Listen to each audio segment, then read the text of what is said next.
నిర్మల్లో municipal కార్మికులకు గత 4-5 నెలల నుంచి జీతాలు చెల్లించడం లేదని వారు విధులను బహిష్కరించడం వల్ల నిర్మల్ అస్తవ్యస్తంగా అయింది. ఎక్కడ చెత్త అక్కడనే ఉంది. మోర్లలో చెత్త తొలగించకపోవడం వల్ల మురుగునీరు పెరిగిపోయి దుర్గంధం వ్యాపిస్తుంది. దోమలు వృద్ధి చెంది విష జ్వరాలు కూడా ప్రబలే అవకాశం ఉంది.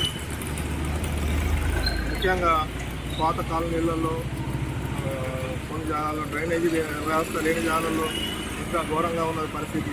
అందుకోసం అధికారులు వెంటనే చర్యలు తీసుకొని వారి సమస్య పరిష్కరించి నిర్మల్ పారిశుద్ధ్యాన్ని మెరుగుపరుస్తారని, ప్రజల ఆరోగ్యానికి సహకరిస్తారని ఆశిస్తున్నారు.